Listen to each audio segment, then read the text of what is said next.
All right, we're recording again. What's up, man? I'm good. How you doing, brother? I'm great. You know what? I'm going to bring some energy. I've been looking at the videos the last couple of weeks, and I realized that I've been pretty low energy, and I'm sorry. I have like a 9-week-old baby, and I don't sleep a lot. So if I seem a little lethargic in the videos, it's because I'm tired, okay? That's the real deal, and I'm sorry. I'm going to try to bring the energy a little bit more. So do not apologize for that, sir. You know? Do not apologize for that. I want to watch brothers sleep on YouTube. Do not apologize for getting no sleep with a newborn. Never apologize for that. I'm not apologizing for not getting sleep with a newborn. I'm apologizing because I didn't think to create the niche of tired black men on YouTube. That's probably a great niche. We should own that niche, monetize it, and then we'll get more sleep. I mean, my eyes always look like I'm sleeping anyway on this thing, so that's I get some of those comments like, "Hey Ken, what's up with your eyes, man? Ken, you on the you smoking that devil's lettuce? It's legal in New York, isn't it? Sure is. These are my natural almond-shaped eyes. I am Mayan Indian. Right? Nobody says these are my almond-shaped eyes. No one says that. They are. They're beautifully almond-shaped. My family's from Belize. We are Mayan. We have gorgeous eyes. Welcome to Products of Circumstance. It's the podcast with Ken Skeen and myself, Fenton Joseph. We discuss mental health and mindset matters through the lens of black men. And the show is unscripted, unedited, and mostly just us talking to each other. We're just two friends who talk, and, you know, we've been through some things in life, and we're hoping that through our conversation, we can help people who are going through some things, have a framework to get to the other side. Because it's crazy out there, man. You know, life is hard. No one ever said it was easy. No one ever said you deserve to be happy or any other promises. We just got to deal with it. But, you know, we understand that it has been challenging for us in our younger years, especially. And thank God we figured out some ways to cope with things and, you know, how to view life. So those are the conversations that we have. And I don't know what we're going to talk about today, Ken. What's the topic of the day? So topic, like I've said in previous episodes, I text myself. So my journaling does include writing down in my journal. Yes. It looks like an Indiana Jones journal. I did it on purpose. I love it. It's like that weathered brown leather look. But sorry for screaming into the mic. But the other half of the time I text myself. I voice text myself when I'm driving, when I'm at home, and I can read them later on. So that's where I get a lot of my ideas, because we truly don't know what we're going to talk about. I don't even know. I'm supposed to be the person who's bringing it up, right? So I can just say this. It sounds like you're teeing up the message from today's sponsor. it's all of that. It sounded like we're teeing up. And I speak into my phone, and today's sponsor is, you know. Well, it's not Apple. Anyway. Definitely not. So topic of the day would be sponsor. creating your own peace. Okay. So let me do a subtitle, you know, like exclamation. There's always going to be it looks like I froze. You're so peaceful. Yeah. You're not even moving.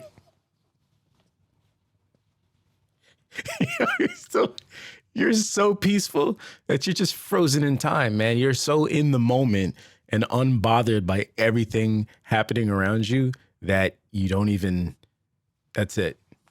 Are we still recording? What a great way to start the episode. Welcome back. You were saying? There's always going to be something bad coming along. There's always a storm that's coming. Yeah. We can't live every day like we're in a storm, though. So you have to create your happiness. You have to create your peace. I create my happiness. I create my peace. I'm getting a lot better at it that I started really journaling every day. I'm getting a lot better at it that I started working out, eating healthier.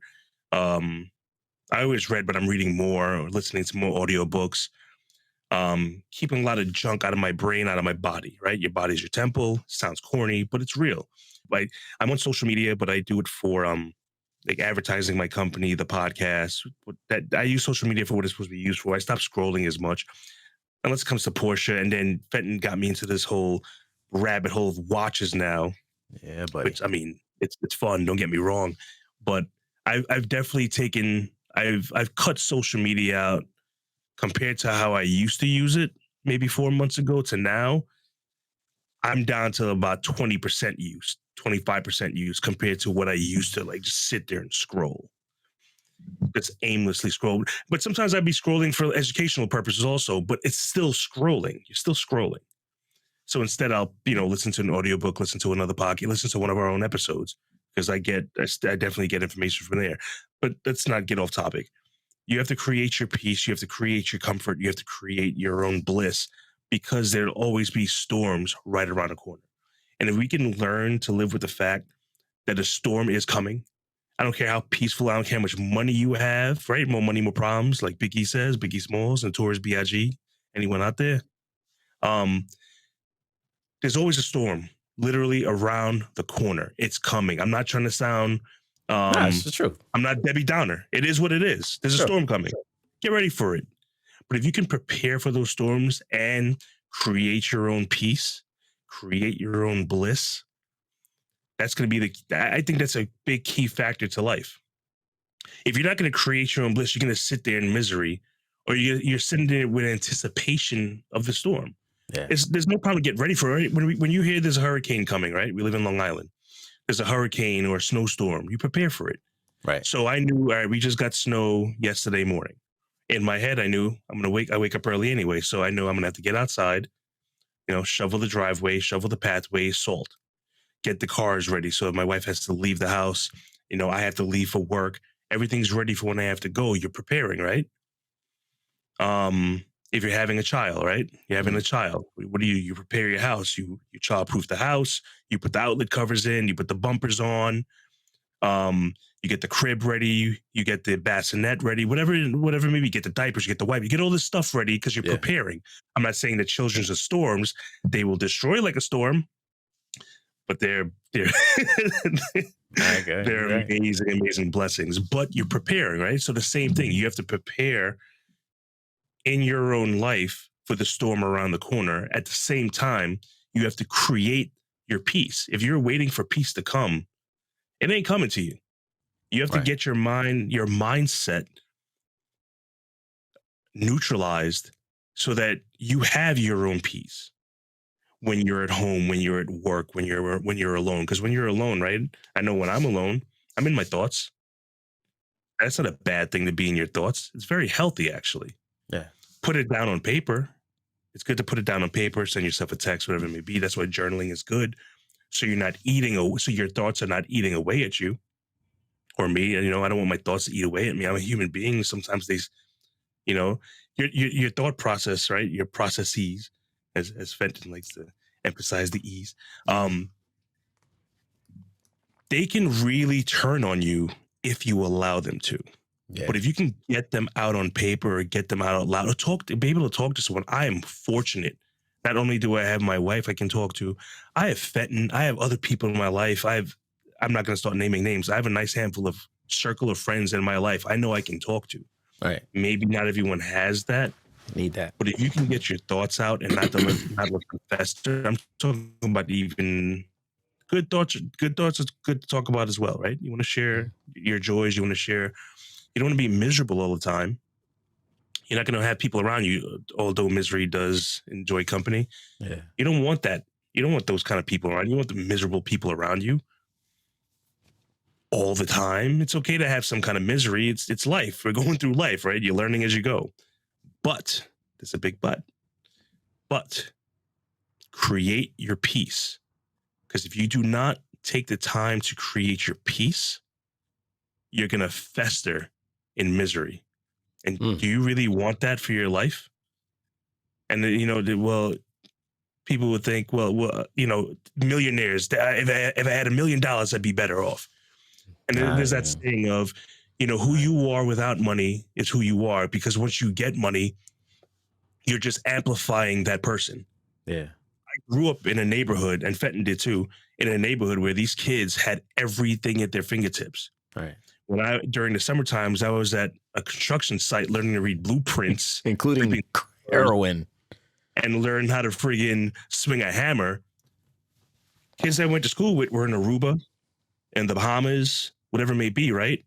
And a lot of them just wanted to be with their parents, but their parents would leave them with the nanny and they go off on a trip. So that was their own misery, and they had to create their own peace. So don't think that money is going to make anything, going to solve anything. Money just makes it a little easier for you to live your life. But it doesn't solve your problems. If you have a bad thought process, money's not going to solve that. So you need to take your time and meditate and write, or whatever you need, work out, whatever you need to do to center yourself. Because the storm is around the corner. It's coming. They are coming through it. Throughout your life, the storms are coming. But we have to prepare for them. Sorry for rambling, but I'm not sorry, actually. No, well said. When did Noah build the ark? Before the water came. Before the water, right? Before the rain. He was prepared, right?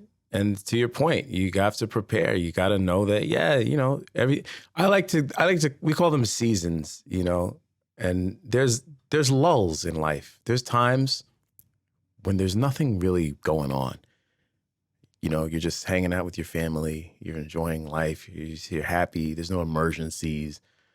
No one's health is an issue. No one's job is at risk. No one's, you know, infighting in the family. You know, no one tried to break into your house. There's just times in life where things are just quiet. And you're like, you know what? Life is pretty good. But you have to understand that quiet, it's going to be disrupted. It's going to happen. Something is going to happen. Somebody's going to get a phone call and you're going to hear some bad news. And then, you know, your life is going to be upside down again until it, you know, turns right.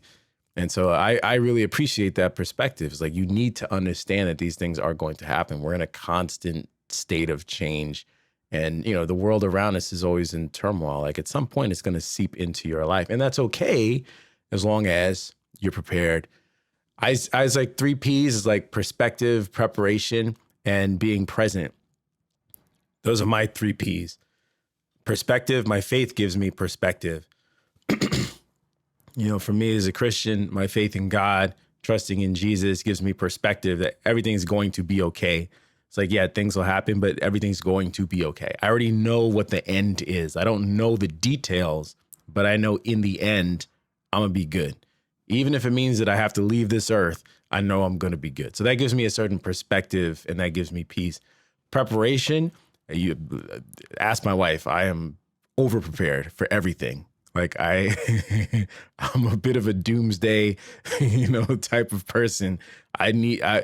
Something as simple as the other night, it was like 12 o'clock at night. We got ice, you know, snow and ice was on the cars. I was like, I'm going outside now, start the car, get the ice off of the car. It's midnight. I don't care. What if there's an emergency? What, you know, we got a newborn. What if we need to rush to the doctor or something in the middle of the night? Or, you know, my other kid, whatever. I don't want to spend 20 minutes warming up the car then and getting the ice off of the windows then. It took a while for me to do that. I was out there for like half an hour just getting the ice off of the car and getting the car in a place where it could be driven. In an emergency, you have to be ready, right? You stay ready so you don't have to get ready. And that's the type of person that I am. So I find myself doing things like that. I find myself just thinking about every scenario. And I think also as men, you know, as husbands, as protectors, as fathers, you know, we should be thinking that way and making sure that, you know, we're thinking ahead and planning and being prepared. You know, and then the other thing is being present, making sure that after making sure I have the right perspective, knowing that things can go wrong, but it'll be okay in the end. Knowing that I've prepared and I've, you know, put my family in a situation where, you know, we're going to have what we need in the event of a situation. And another thing, that could be something like life insurance, by the way. I'm just going to throw that out there. A lot of people don't have life insurance. You definitely need to get a life insurance policy, okay? So that if you leave this earth today, your family is taken care of. That's the responsible thing to do, right? And then being present. once you've taken care of all those things, all right, just know things can happen, they can go left, but you still got to enjoy the moment. You know, so I don't allow myself to be fear mongered too. You know what I'm saying? I allow myself to still appreciate the fact that we are here today and that we are healthy and that we get to enjoy this moment. And that provides me with a certain level of contentment. I'm not always thinking about what I don't have or what I want. Doesn't mean it's wrong to have dreams or aspirations. It just means like where I am today in this home, you know, with these means and resources, driving this car, doing this work, you know, wearing these clothes. Like I'm cool. I'm really fine. If I never get another watch, you know, I'm on my watch kick. If I never get another watch ever again, like I'm cool. And that's something that I think, you know, people find it difficult to just be present in the moment. And my kid, she reminds me a lot to be present because she's like, oh, you're on your phone. Like, look, if my kid is saying, look, I'm probably not being present. Right. You know, I need to get off my phone. I get that too. Put the stupid phone down and just like watch your kid. Because then, you know, a couple of years from now, you're like, oh, I miss her being so small. I wish she were this. Like, yeah, you wasn't paying attention when she was. You know, she was daddy, you're not looking. It's like, that sucks. So, we, you know, all the stuff that's on our phones, like that doesn't matter. You know, FOMO is a real thing. It's a real phenomenon. Like you'd be like, oh, like if I don't read this article right now, if I don't look at this reel right now, I'm gonna feel some type of way. I'm gonna miss it. And it's like, but it doesn't actually matter. It doesn't mean anything. It's not gonna change your life. You know what I'm saying? So you got to just let that stuff go. Like that's how I think you create your own peace. Is you be prepared, you have the right perspective, and you be present. And then what else is there? My wife. I put my wife second on the list because my faith comes first. But my wife, you know, if you choose the wrong person, I tell you, you're not gonna have no peace. So I'm sure there's plenty of people understanding that comment right now. And I feel for people. I'm not bragging. I brag on God because, you know, he gave me a wife that is, I mean, you know, to have a soft place, you know what I'm saying, to land, you know, with your heart, I mean, you know, and your feelings, to have a soft place to land every day is everything. You know, like imagine, somebody said it, I heard this somewhere, I don't remember where it was, so forgive me for not giving credit, but somebody was saying like, yo, if I got to go outside and fight, you know what I'm saying, every day in the world, I want to be able to come home and know that I don't have to fight here. Mm-hmm. And that I think that's what my house is like. Like, I mean, it's funny because I work from home, but I don't have to, when I come into the living room, it's a battle. I don't want to be on the battlefield with my wife. You got kids, so there could be a Lego on the floor that you step on. That's a minefield, so right? That's cool. I didn't marry them. I don't expect them to hold me down. You know what I'm saying? I expect my wife to hold me down. And if I got to fight with my wife, that's a problem. And I think a lot of people are fighting with their spouses and significant others, and that's a problem. You need to fix that. You know, it's really hard to have people, if you're in a relationship, if you're single, this doesn't apply to you. But when you're in a relationship, it's really hard to have peace, inner peace, when you don't have peace with your significant other. I would say it's pretty much impossible because you're with that person because you have feelings for them or had feelings for them, you know, and if you can't smooth that stuff out, work out your communication style, work out how to argue, you know, work out, you know, how to, you know, set goals and achieve goals together and just be, you know, one in the sense that I think everybody would like to achieve, you know, to have that person that you walk through life with hand in hand. Like if you can't figure that out, I don't know how you have inner peace. I just don't. And maybe that's just me. That's just my way of looking at it, because I think that a relationship, especially a marriage, is so integral to our success. Like the success of a family is predicated on the success of the union.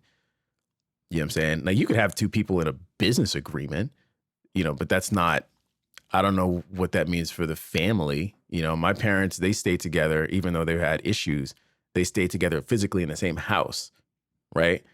which I appreciate that. I give them credit because they said, all right, if we stay together, even though we're not together, like they slept in different bedrooms. Mm-hmm. It's like if we stay together, the kids go to the same school. You don't have to disrupt that. There's some sense of normalcy. You know what I'm saying? They come home, mom and dad are both there. I appreciate that. Doesn't mean it wasn't traumatic. Doesn't mean it wasn't what I wanted. Doesn't mean it wasn't the way that it was supposed to be. It was a decision that they made. Were they at peace? No, they weren't at peace. Excuse me. So just being together with somebody doesn't mean you have peace. Yeah, the same household.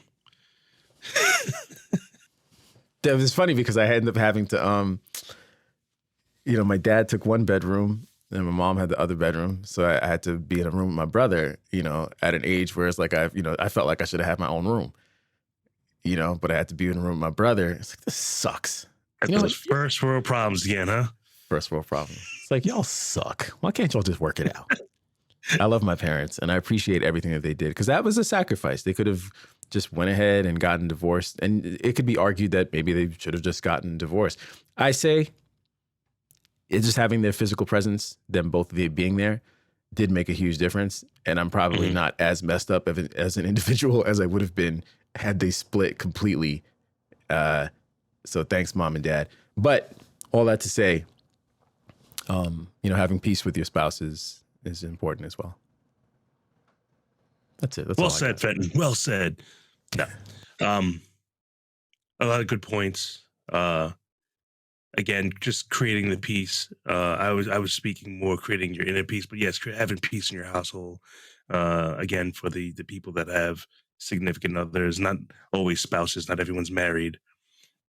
Yeah, people just living together for years, and that's your roommate in a sense, right? You better figure things out together.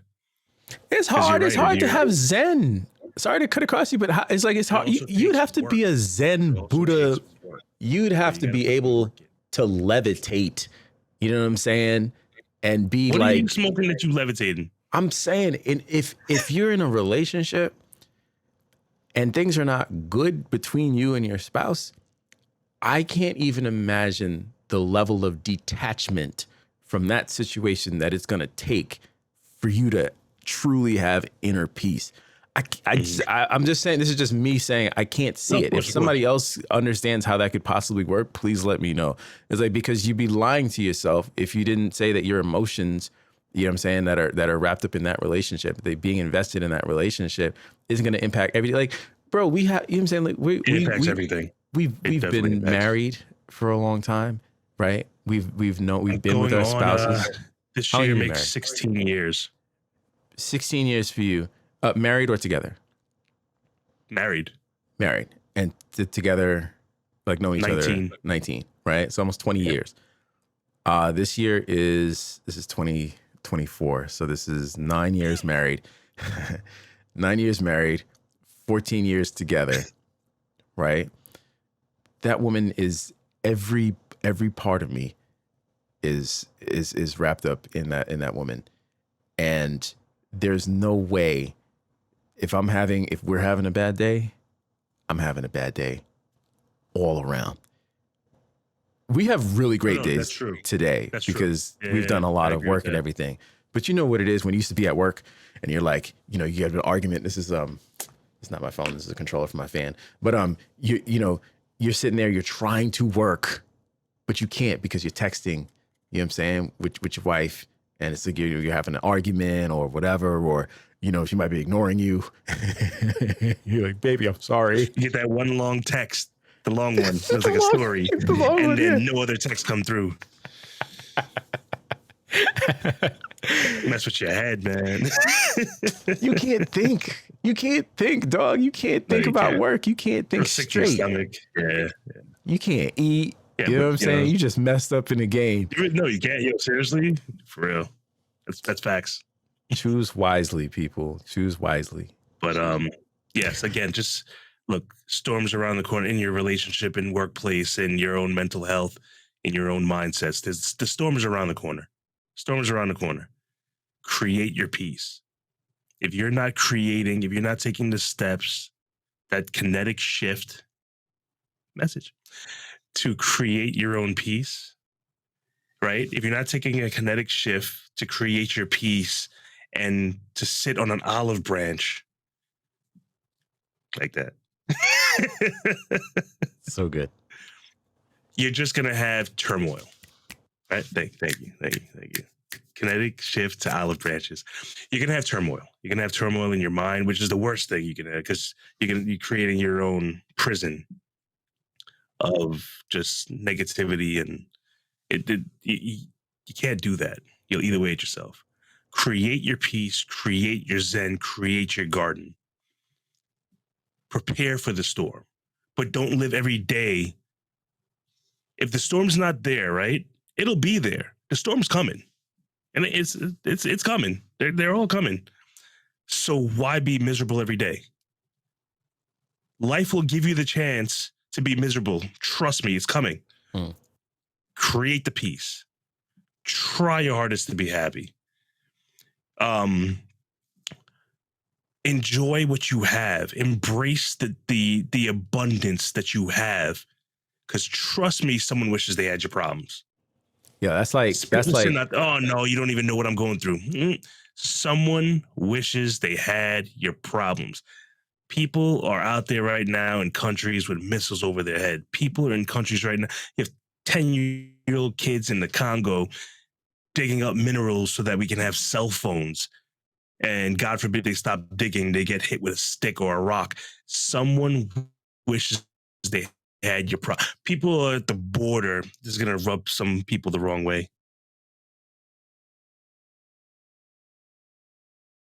People at the southern border right now, Mexico to America, fleeing countries because of dictatorships and whatever other problems they're having, to almost lose their lives with children to get into this country.